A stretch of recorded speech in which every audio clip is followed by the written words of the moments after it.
Bom dia, boa tarde, boa noite. E aí, galera, tudo bem? Espero que estejam todos tranquilos, tranquilas na medida do possível nessa pandemia. Hoje a gente vai falar sobre comunismo, um tema polêmico, um tema importante para os dias de hoje e um tema que muita gente discute sem saber o que é direito.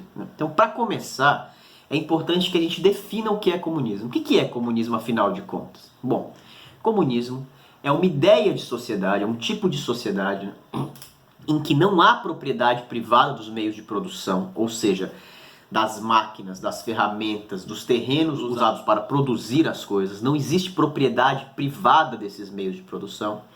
A propriedade é coletivizada. Não existem classes sociais diferentes.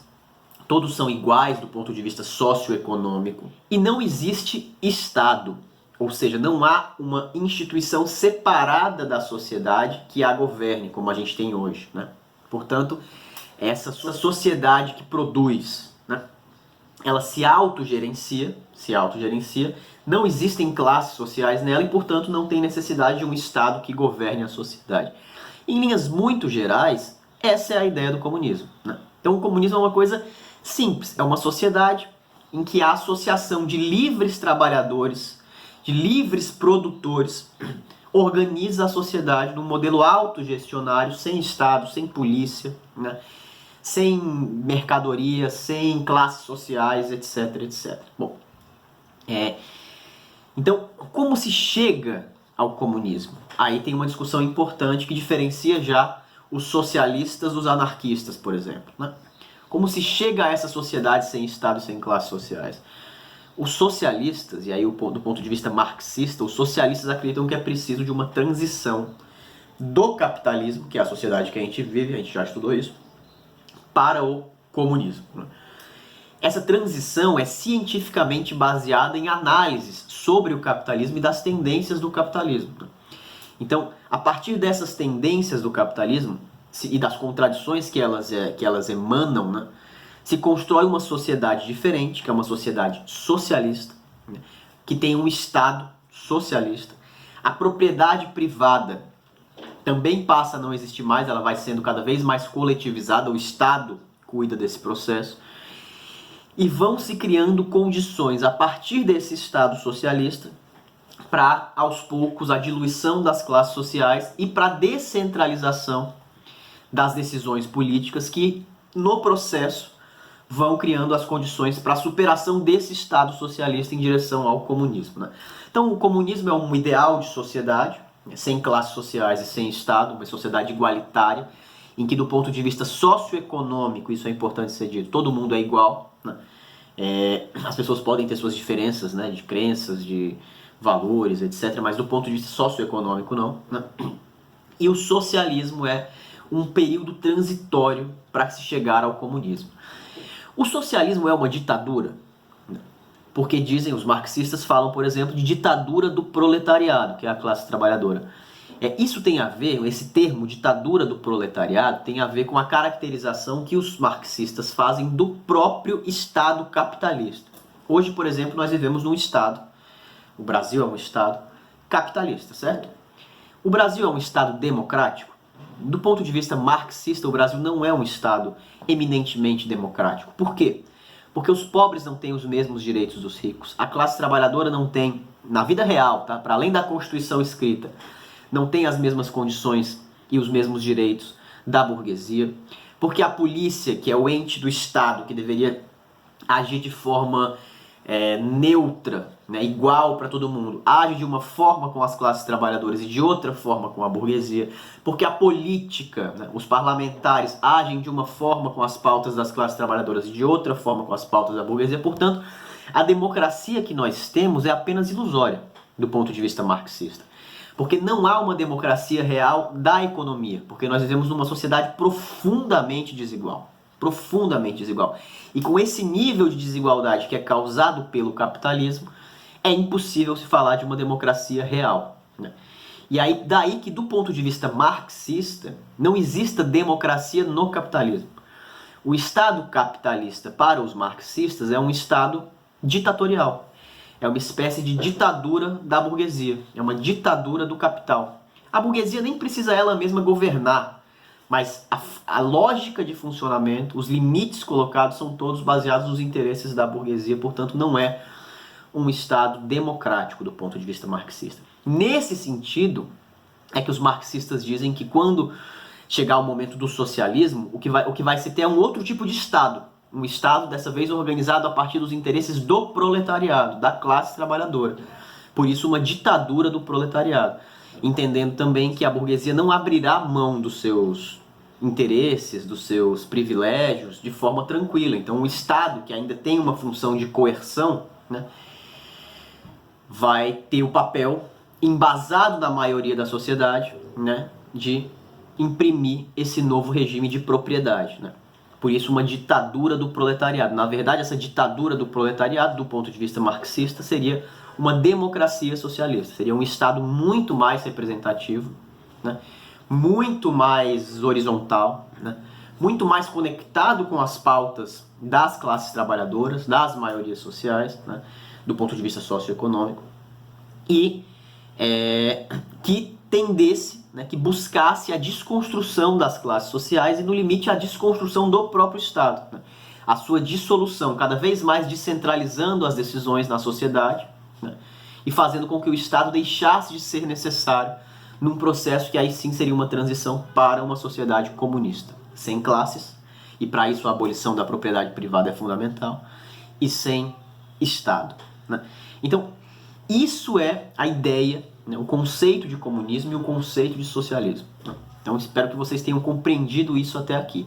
É claro que na vida real isso enfrenta muitos dilemas. Por exemplo, e é um dilema óbvio, digamos que houve uma revolução socialista no país X, né? Os países em volta são todos capitalistas. Existe uma geopolítica capitalista internacional liderada ainda pelos Estados Unidos, né, que tem interesse em que países não se tornem socialistas, porque quando um país se torna socialista, ele sai dessa lógica de mercado internacional que interessa ao imperialismo, a esses setores. E isso vai gerar pressões internas, guerras, invasões, financiamento para grupos políticos internos tentarem subverter a lógica desse Estado socialista. E como que enfrenta essa dinâmica? Aí muitas experiências concretas buscaram fechar os seus regimes, não deixar nada de fora entrar, não deixar nada de dentro sair, não deixar dentro haver oposição, e isso degringolou em regimes violentos por vezes, né? Regimes que vão deixando a ideia da democracia socialista totalmente de lado em nome da defesa daquela experiência, né? Então são dilemas que as experiências socialistas concretas têm que enfrentar num mundo que é capitalista.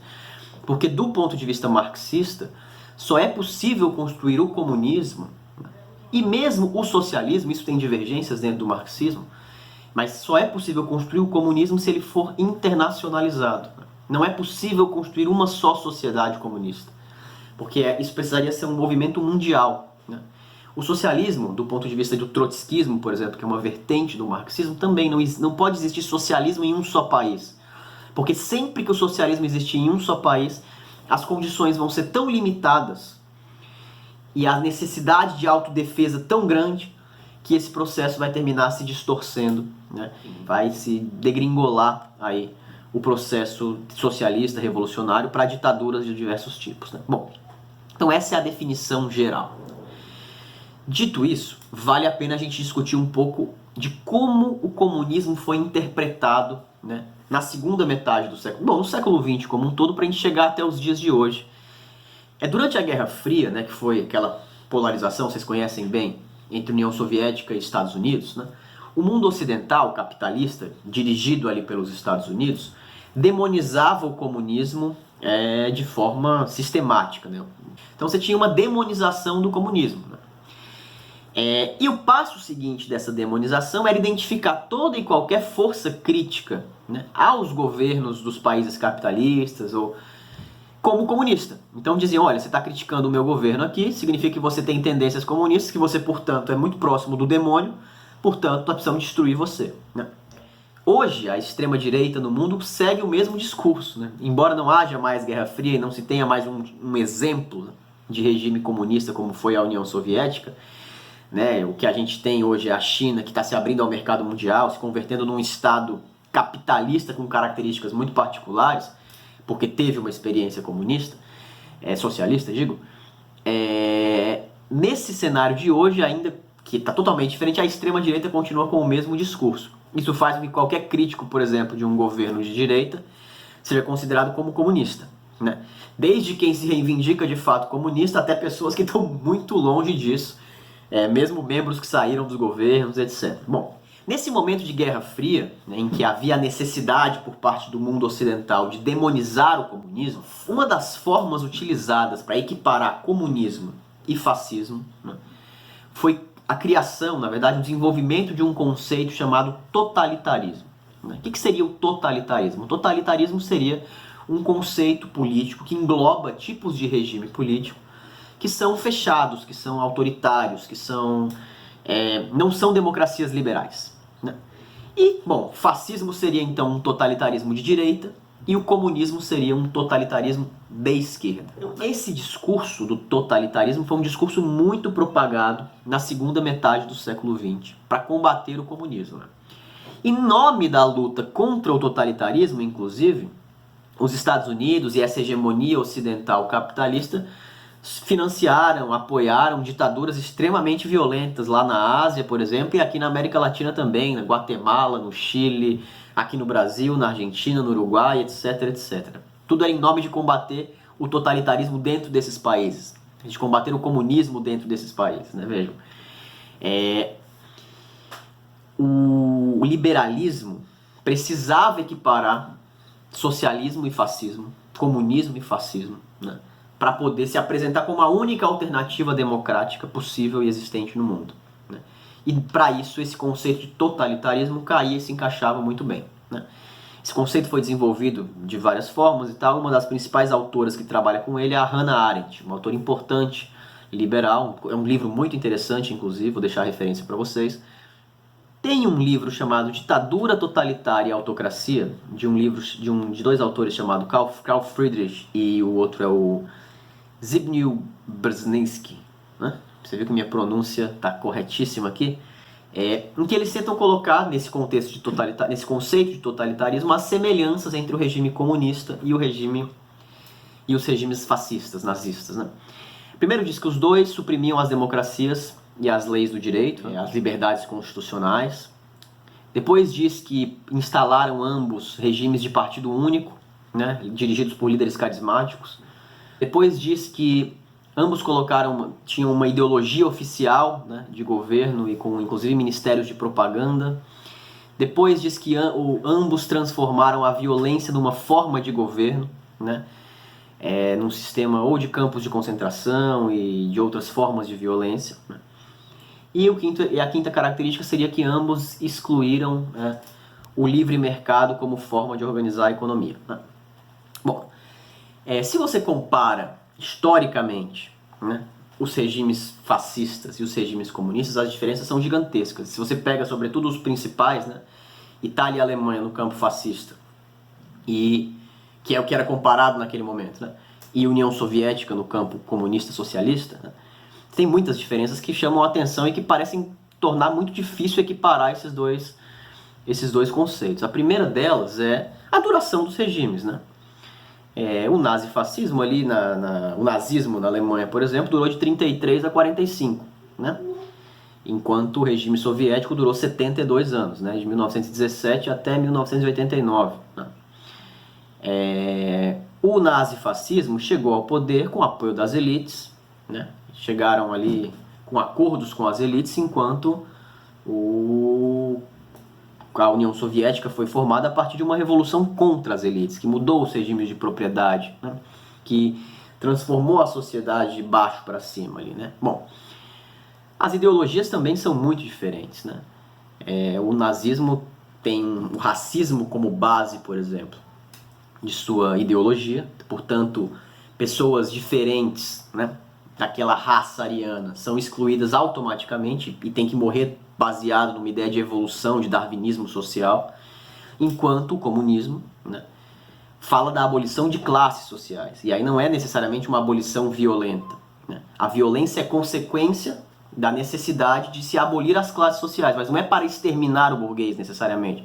O burguês pode se converter um proletário, o burguês pode se adaptar a uma sociedade sem classes desde que ele não imprima violência para resistir com os seus privilégios. E se ele imprime violência, essa violência ela vai ser revidada e etc. Então vejam que são diferentes os modelos, né? Bom, a diferença nítida entre os processos são os objetivos deles.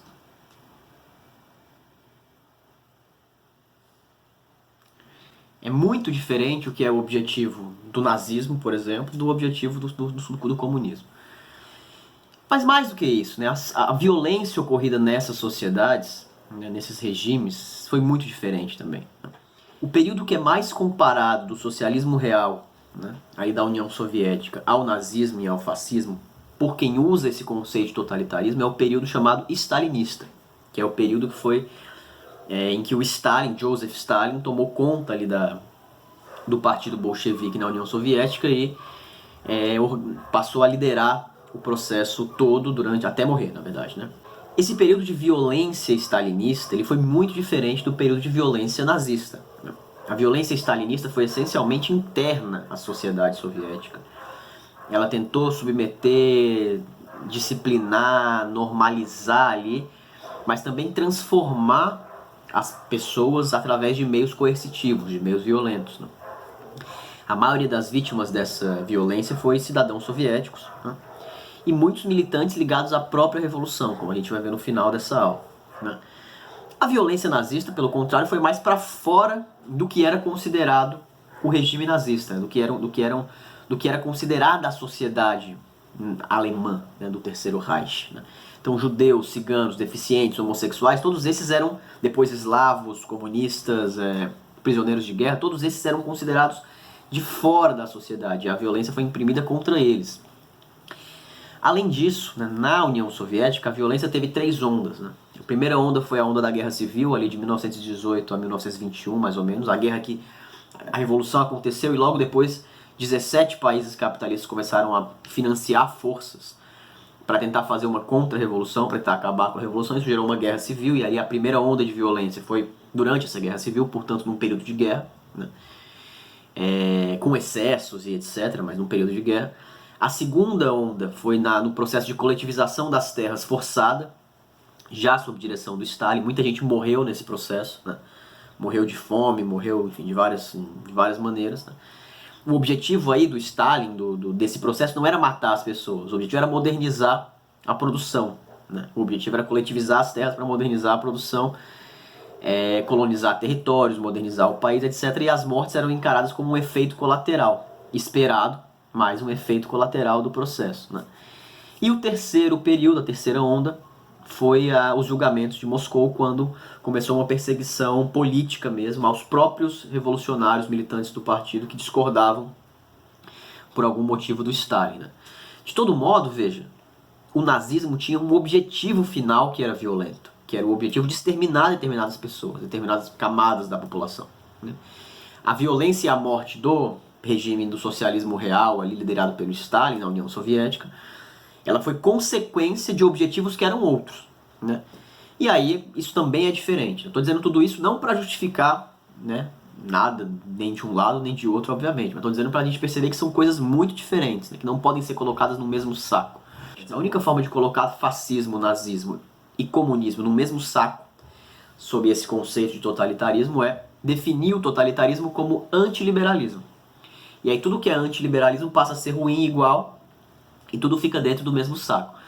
Mas a gente tem que entender também que quando a gente vai discutir historicamente, de forma crítica, a história do liberalismo, né, é uma história brutalmente violenta também.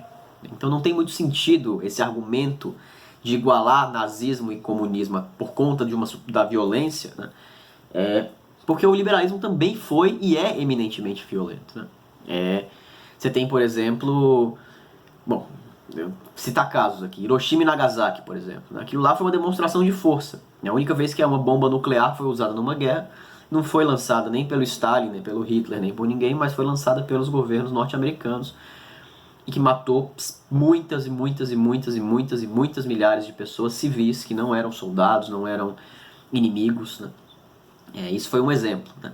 O apoio às ditaduras da América Latina, por exemplo, que matou também dezenas e dezenas de milhares de pessoas. O apoio às ditaduras na Ásia, né? A forma de acumulação, né? Da mesma forma que o stalinismo produziu a coletivização das terras forçada para modernizar o país, para construir o capitalismo, as pessoas foram excluídas das suas terras, das mais diversas formas, né? Diferentes. Teve a corrida pro oeste nos Estados Unidos, que ao longo aí de 2, 3 séculos matou 10 milhões de pessoas. Teve os cercamentos na Inglaterra, que matou um monte de gente. Né? Todo o processo de colonização, né, da América Latina, e depois o processo de colonização no século XIX da África, né, que matou também muita gente. Então, assim, colocar o liberalismo como um santo não é um caminho. Né? Hoje em dia, basta ver os regimes que a gente tem hoje. A violência policial no nosso Estado democrático, como eu falei lá no início do vídeo, não é uma violência democrática. Né? É uma violência muito direcionada a um determinado setor da população, né? Sistemática, que mata milhares de pessoas todos os anos, né? Há muitos e muitos anos. Isso acontece nos Estados Unidos, no Brasil, em todas as democracias liberais que têm alguma desigualdade. As democracias liberais que tinham, né? Agora tá corroendo isso também, mas que tinham um pouco menos desigualdade, que tinham se desenvolvido mais, tinham feito isso porque tinham explorado potências, porque tinham explorado as colônias também de forma muito violenta. Então, a violência ela é intrínseca ao capitalismo. Né? Então, no mínimo uma distorção, né? Colocar o liberalismo e essa democracia capitalista burguesa como produtor apenas de paz, enquanto o comunismo, de um lado, lá na União Soviética, teria sido produtor de muita violência, e o nazismo de muita violência. Sim, o nazismo foi a pior coisa que já houve, né? O nazifascismo foi a pior coisa que já houve. O comunismo teve muitos erros, e o liberalismo não é santo. Né? Então não há aí nenhum santo na história. E é importante, né, para a gente terminar, entender que há diferentes vertentes comunistas, socialistas. Né? Assim como há diferentes vertentes no capitalismo, há diferentes vertentes no comunismo. Né? E vertentes, inclusive, muito críticas, algumas delas, ao que foi a experiência stalinista. Né? O stalinismo, para algumas vertentes, por exemplo, para as vertentes inspiradas no Trotsky, que era um outro grande revolucionário, o stalinismo gerou um processo de burocratização e de afastamento da Revolução Russa dos seus princípios básicos. E foi distorcendo a revolução, tanto pelo uso da violência, quanto pela proibição da crítica interna, quanto pelos interesses econômicos que foram sendo gestados a partir de uma nova burocracia. Foi distorcendo os princípios da revolução até chegar no seu colapso, que foi um colapso interno. A União Soviética não foi derrotada por nenhuma guerra, por nenhuma invasão externa, por exemplo, como foi o Hitler derrotado lá em 45. A União Soviética perdeu pelo esgotamento do seu próprio regime. Parte desse esgotamento tem a ver com isso, com a formação de quadros ruins, porque não se permitia criticar, não se permitia pensar livremente, enfim.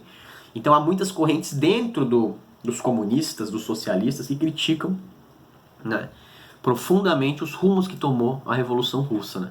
Um exemplo dos porquês dessa crítica é que boa parte dessa violência da Revolução Russa foi imprimida contra os próprios revolucionários. Né? Se você pensa os líderes bolcheviques da Revolução de 1917, né, os chamados velhos bolcheviques, esses que dirigiram a Revolução, de todos, só 3 morreram de morte natural. O Lenin, que morreu doente em 1924, o Sverdlov e o próprio Stalin. Todos os outros morreram assassinados pelo stalinismo. O Trotsky, para vocês terem uma ideia, conseguiu fugir dos julgamentos de Moscou ali na década de 30. Foi morar no México e foi ser assassinado no México por um agente da polícia stalinista. Então a violência stalinista soviética fez com que o próprio regime degringolasse. Mas o comunismo, as correntes comunistas, nem todas elas reivindicam esse processo dessa forma. Muitas têm muitas críticas a ele. Né? Então, dito tudo isso, né, qual é o espírito dessa aula? Para que vocês entendam um pouco do que é o comunismo. Né? Lá no início eu falei bastante disso.